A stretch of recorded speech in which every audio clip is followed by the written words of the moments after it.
Hello everyone.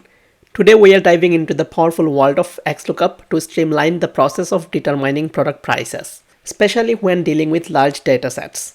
We will be using a small table of 17 products as an example, focusing on tablecloths of different sizes and an additional attribute indicating whether a gift is included or not, and a binary attribute 1 for a gift included, 0 for no gift. We want to establish a method to determine prices for these products efficiently. We are dealing with multiple designs, but they are not changing the price in this case. Go to the attribute tabs. Here we have two key attributes, the size of the tablecloth and whether a gift is included. These attributes will help us determine the product prices dynamically. Let's take the example of determining the price for a round 18 tablecloth, which is initially set at $90. We'll establish a percentage change based on size variations. For instance, round 18 is 0%. If we go to round 15, it will be 20% less.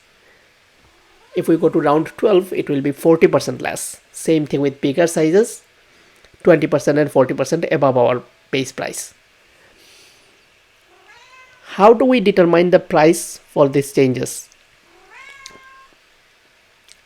Equal to E1. So we have the price in E1. We will lock it by pressing F4.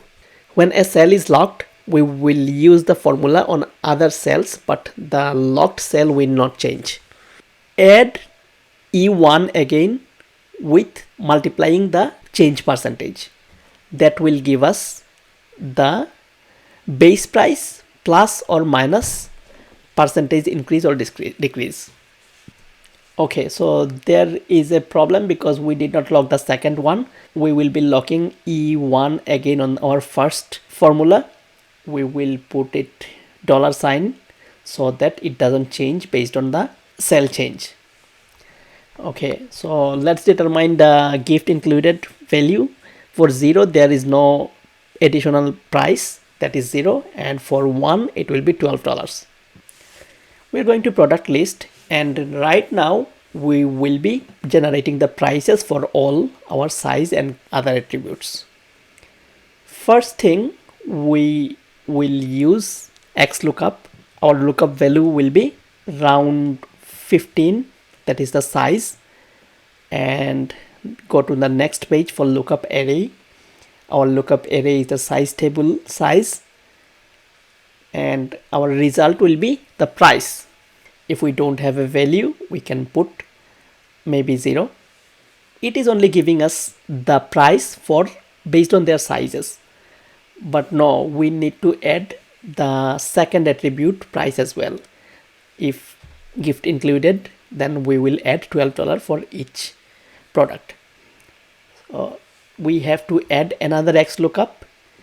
Now our lookup value is gift included, and lookup array will be the second table, first column, and then our price will be the result. If not found, it will be 0. You can see right now that round 15 with 0 gift included is $72, but round 15 with one gift included is $84. Now we can change our price to $100 and see that with one change our whole table changes, and the price will be reflected on our product list as well. So with one change we can change the whole table and whole product category prices. So this is everything. Hope you enjoyed the video. If you have any question, please feel free to ask in the comment section. Like and subscribe my channel. Bye bye.